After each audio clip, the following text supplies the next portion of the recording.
Olá, eu sou o professor Rui Badaró e estou com o Dr. João Massano, presidente do Conselho Regional de Lisboa, da Ordem dos Advogados Portugueses.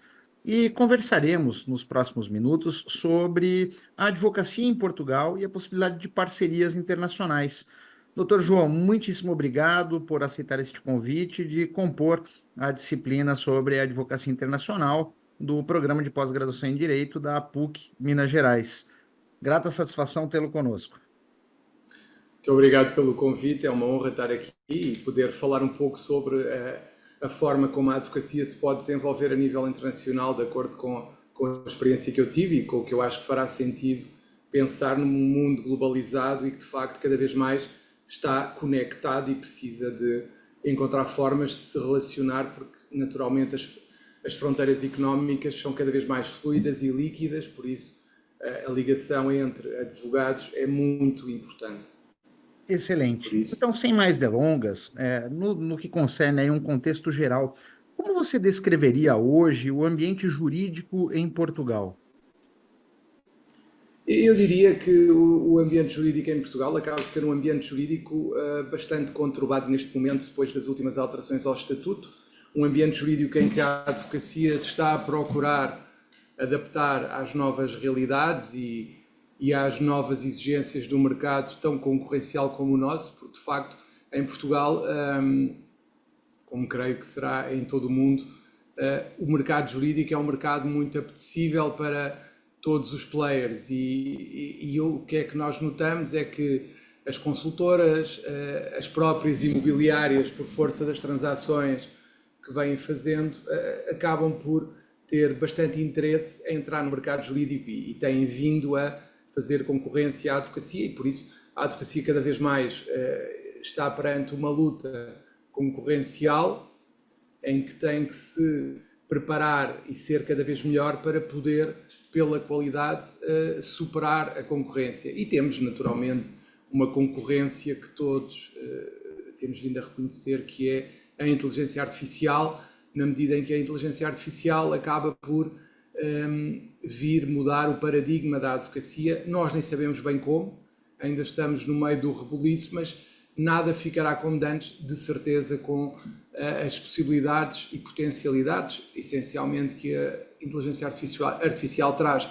Em Portugal, nós temos um acréscimo que é, por sermos um país que tem um regime, ou tinha até há bem pouco tempo, um regime relativamente aberto de entrada em Portugal, que agora foi limitado, mas de qualquer forma a abertura que as alterações ao Estatuto vieram dar no mercado jurídico tornaram as coisas, diria, mais competitivas e infelizmente no mau sentido, parece, porque a abertura que foi feita ultrapassa em muito o que seria desejável e nós temos que arranjar formas, e esse é um dos principais desafios, formas, por um lado, de conseguir criar um valor acrescentado na advocacia, por outro lado, criar formas de incluir a inteligência artificial na nossa atividade diária,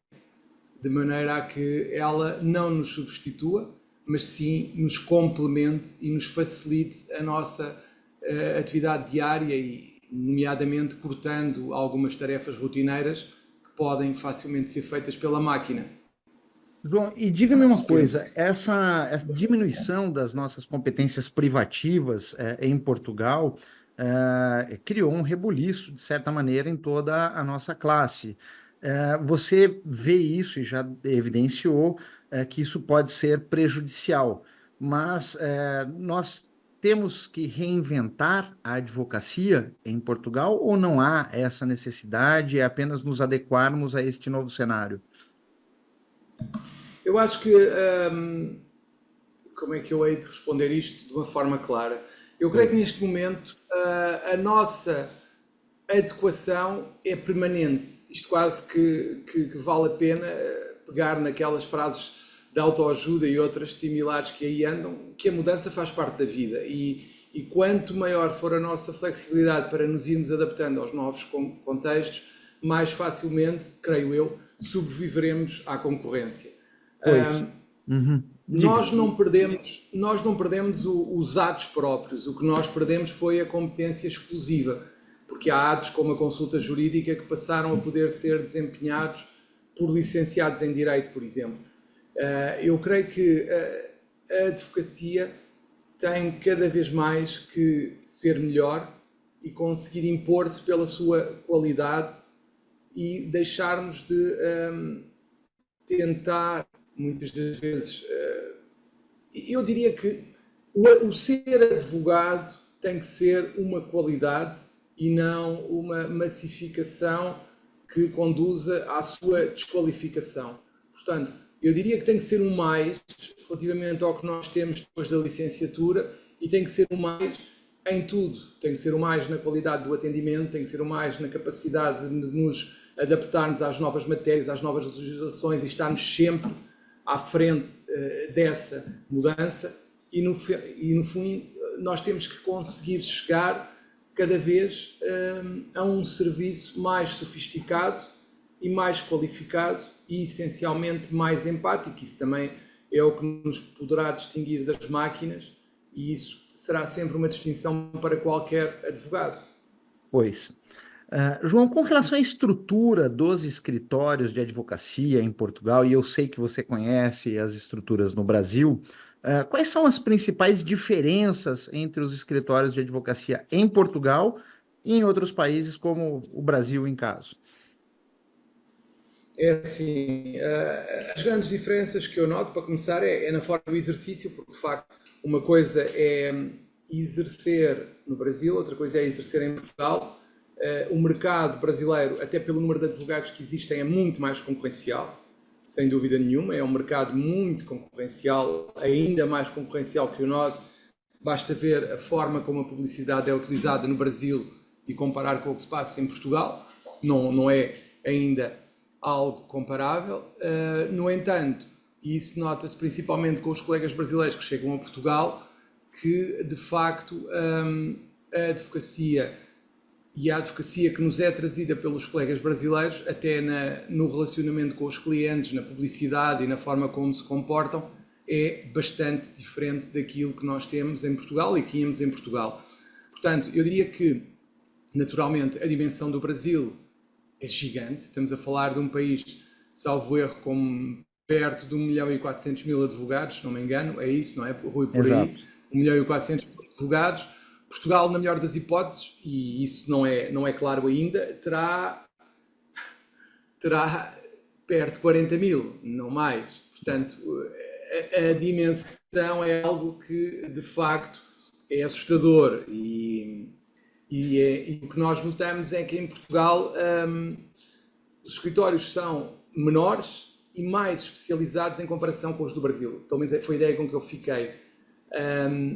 Que há uma maior preocupação em especializar, em procurar nichos de mercado e que no Brasil, até pela sua própria dimensão, acaba por ser essencial ter uma abrangência muito grande. Em Portugal há escritórios muito virados para determinadas áreas. No fundo, eu diria que no Brasil, o que me parece é que, como nós temos escritórios com dimensões muito maiores do que em Portugal, nomeadamente as grandes sociedades brasileiras são incomparavelmente maiores, eu diria que as sociedades em Portugal tendem, não obstante poderem fazer várias áreas do direito, tendem a nichos de mercado em que são de facto muito boas. Enquanto no Brasil, eu creio que a ideia será, até porque são mais pessoas dentro da sociedade e isso também se torna mais fácil, ter uma gama mais ampla de abertura. De abertura aos clientes e em termos de matéria.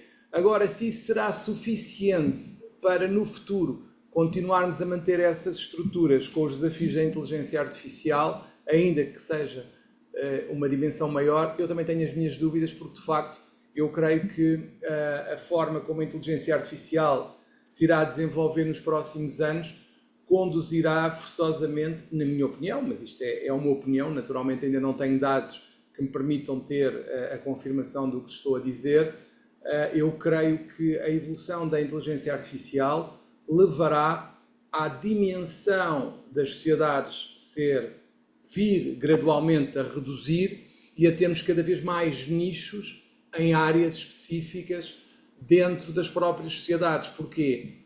Porque creio que com a inteligência artificial todos os advogados, não no atual estádio de desenvolvimento, mas com o desenvolvimento gradual da inteligência artificial, até os advogados em prática individual vão ter um acesso, ainda que menos aprofundado, a tudo o que é matérias jurídicas. Basta terem a inteligência artificial com eles. Agora, o conhecimento especializado, mais individualizado, isso é para quem estudar especificamente esse ramo. Portanto, o que vai distinguir, parece-me, num futuro próximo, a advocacia será a capacidade de estudar alguns temas de maneira a podermos ser conhecidos como a pessoa que trabalha na área B, A ou C. E é a pessoa que conhece esta área, é a pessoa que sabe desta área. E isso parece-me que será inevitável, porque, pelo que eu disse, eu acho que a inteligência artificial vai democratizar o conhecimento jurídico, vai alargar o conhecimento jurídico e a possibilidade de aceder a esse conhecimento jurídico, e que a distinção entre os escritórios de advogados poderá vir a passar. Obviamente isto é uma previsão sem ter ainda qualquer fundo comprovativo pela realidade, mas poderá passar por criação de boutiques, que são, no fundo, pequenos escritórios mais pequenos, mais ágeis, que sejam pequenos e mais ágeis, que sejam, no fundo, escritórios virados para uma determinada área do direito. Pois. João, com relação à normatização, à regulamentação da profissão advogado em Portugal, quais são os principais regulamentos, normas que os advogados devem observar em Portugal? E eu gostaria que você desse uma especial atenção à questão deontológica, principalmente porque até julho do ano passado vigia o acordo de reciprocidade entre a advocacia portuguesa e brasileira, o que levou a um número bastante grande de advogados brasileiros a se inscreverem na ordem portuguesa. Relativamente à questão da reciprocidade, como todos conhecemos, neste momento, depois desse evento que referiste, até aí havia algo que também não era correto, que era uma entrada direta em Portugal sem qualquer avaliação prévia, que conduzia a situações não muito agradáveis e que algumas situações não correram muito bem e que foram, infelizmente, um mau cartão de visita. Mas neste momento estamos numa situação em que qualquer advogado brasileiro que queira inscrever-se em Portugal terá que fazer um estágio de advocacia e depois passar no exame e ser aprovado. O que significa que neste momento não há um regime especial para os colegas brasileiros que se queiram inscrever em Portugal. A matéria deontológica, eu diria que a principal regulamentação que nós temos neste momento que observar é o Estatuto da Ordem dos Advogados, e aí, no fundo, é que nós teremos que estar mais preocupados e mais atentos, porque a questão deontológica é muito importante, a questão do respeito entre colegas, do respeito em relação a magistrados e outras entidades com que tínhamos que nos cruzar no nosso exercício profissional, acaba por ser algo que nos deverá e terá distinguir relativamente às outras profissões jurídicas. E isso volta à primeira pergunta, porque a deontologia não existe para nos proteger, existe para proteger o fim da advocacia, o interesse social da advocacia e, no fundo, a sua missão. Não é estabelecido, não é nenhum privilégio do advogado, é algo que é o essencial da profissão, porque é essencial que quem connosco fala consiga ter a certeza que o que nos é dito, até para preparar melhor a sua posição juridicamente e em tribunal, para podermos fazer a melhor defesa possível ou dos interesses do cliente, nós temos que saber tudo. A nossa função não é julgar ninguém, a nossa função é contar a história do nosso cliente com todos os elementos que possamos ter acesso e que esse acesso não seja limitado pelo receio que o cliente possa vir a ter de haver uma divulgação daquilo que nos é contado. Portanto, eu diria que a advocacia, enquanto defensora dos direitos dos cidadãos, é uma profissão que tem necessariamente que vigorar eticamente e que ter princípios deontológicos que a regem, e por isso, naturalmente, a parte deontológica é fundamental. Basta ver que os advogados, sempre que há alterações de regime, sempre que há situações de ditadura, os advogados acabam por ser perseguidos porque, de facto, a sua função é defender toda a gente, ainda que não esteja nas boas graças do regime. Pois, Isso é tens muito razão. importante. É João, a óbvio. pergunta de 1 milhão de euros, né, para aqueles que estão a nos acompanhar. Quais são os principais desafios e benefícios de se estabelecer uma parceria entre escritórios portugueses e brasileiros? É assim, eu diria que os principais benefícios e os principais desafios, os benefícios naturalmente têm a ver com a possibilidade de termos clientes que tenham um atendimento multinacional e que tenham, por exemplo, Brasil e Portugal, que tenham um atendimento quer do lado brasileiro, quer do lado português e que façam naturalmente a melhor utilização desse acompanhamento, porque de facto ter um advogado que tenha domicílio profissional em Portugal e outro que tenha domicílio profissional, por exemplo, no Brasil, é uma vantagem para o cliente porque consegue beneficiar das sinergias dos dois ordenamentos jurídicos e da melhor forma de coordenar esses dois ordenamentos. Portanto, eu diria que é algo que é muito importante e que é fundamental para tudo o que implique uma relação transfronteiriça que tenha contacto quer com Portugal, quer com o Brasil. Nada melhor do que ter um advogado em cada lado que permita dar o melhor acompanhamento de acordo com as leis de cada um dos ordenamentos jurídicos. Isso é muito importante. Os principais desafios passam também por aí, passam também por conseguir, quer o advogado brasileiro ou que atua no Brasil, quer o advogado que atua em Portugal, conseguirem analisar da melhor forma o ordenamento jurídico em que estão integrados e perceber a melhor forma de fazer a ligação entre os dois ordenamentos. Isso passa muito pela perspicácia dos dois advogados e pela forma como eles conseguem coordenar-se, respeitando o campo de atuação de cada um deles, mas conseguem coordenar-se de forma a ter o melhor resultado final, que no fundo é servir os interesses do cliente. Esse é o grande desafio sempre, é como servir da melhor forma os interesses do cliente, considerando o ordenamento jurídico 1 e o ordenamento jurídico 2, e conseguir Pois. uma solução que seja a melhor possível para os dois, e de acordo com os dois ordenamentos. E já aproveitando, né, a tua afirmação de como servir da melhor maneira o cliente, eu gostaria de perguntar para ti, como é feita a gerência de clientes internacionais, normalmente num escritório português, considerando, a União Europeia, portanto, o espaço comunitário, e, de outro lado, clientes, que provenham de países que não são membros do espaço comunitário europeu, da União Europeia? Eu queria também já agora só acrescentar uma coisa em relação a outra pergunta de que eu não falei, mas o facto de existirem uma parceria internacional e o facto de existir uma ligação entre um escritório brasileiro e um escritório português, naturalmente funciona como um benefício para a rede de contactos e, no fundo, acaba por ser um benefício no acesso aos novos mercados, porque é diferente aparecer o advogado português sozinho ou o advogado brasileiro sozinho, tendo a possibilidade de falar da parceria.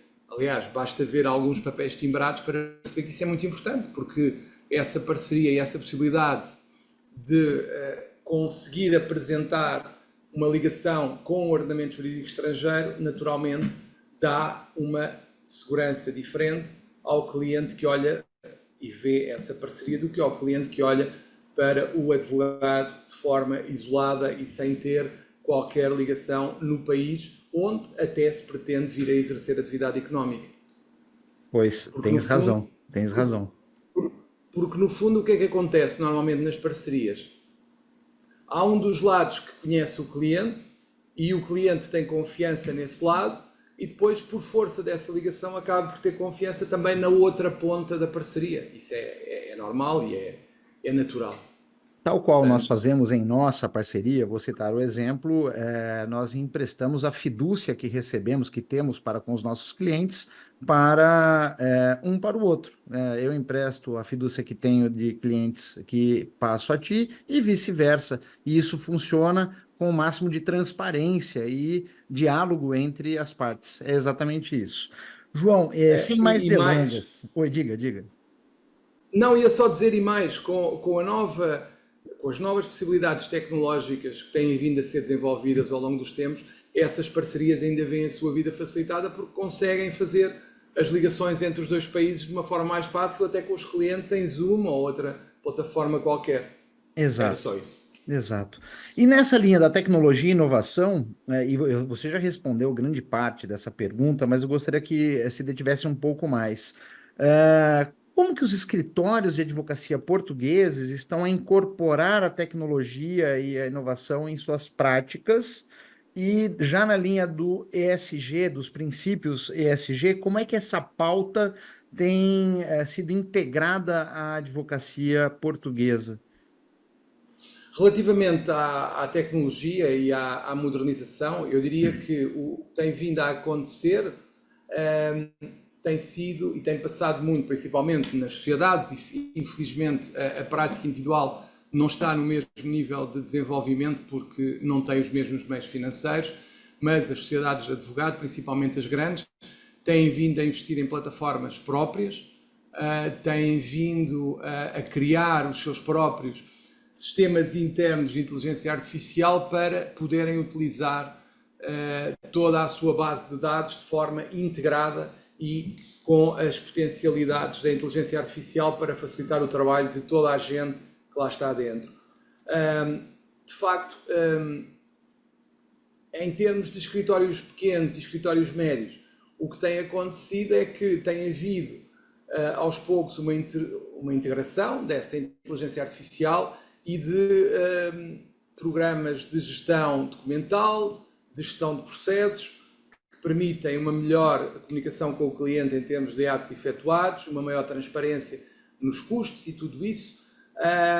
E essencialmente o que temos estado a assistir é que cada vez mais, e aí felizmente a prática individual também tem vindo a fazer esse esforço, que é no sentido de aos poucos terem também plataformas de gestão de escritório internas, mas também, infelizmente, ainda mais de gestão documental e de controle do tempo e de faturação e comunicação com os clientes através de plataformas que permitam a comunicação direta para fora.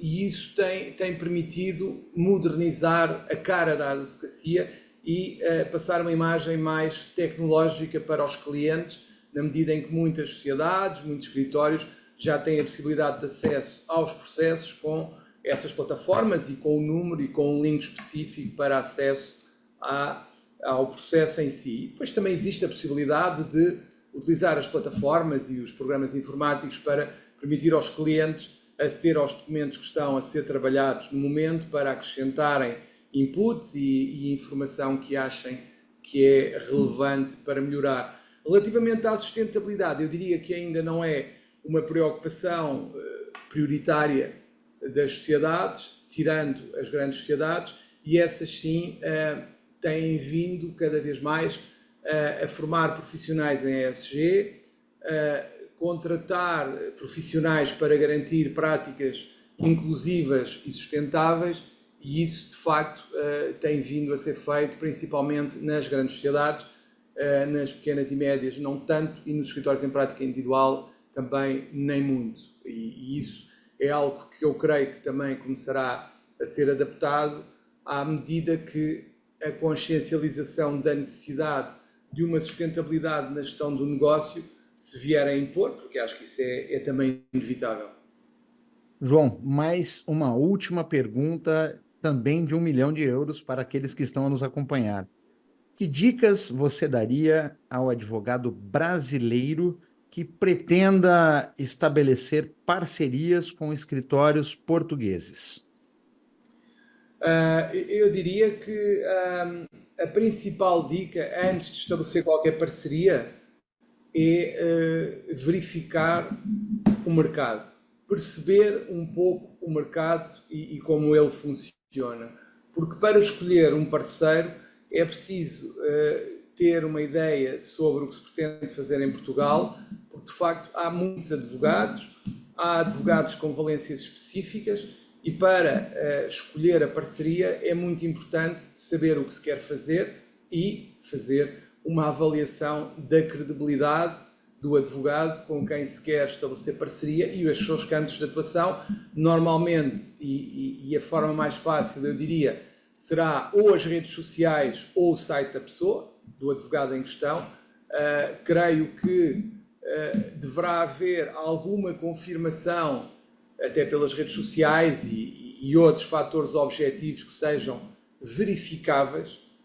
A primeira coisa será sempre confirmar a inscrição na Ordem dos Advogados, esse é o primeiro momento de tudo, e depois, a partir daí, eu diria que é fazer algum estudo de mercado para confirmar se as valências desse advogado são efetivamente as valências que interessam ao escritório brasileiro que quer estabelecer a parceria com Portugal. Mas, de facto, primeiro é importante ter algum tipo de conhecimento mínimo, mas tentar analisar um pouco o mercado português para poder depois tomar uma decisão em relação àquela pessoa que se quer escolher e que se quer parceira para continuar.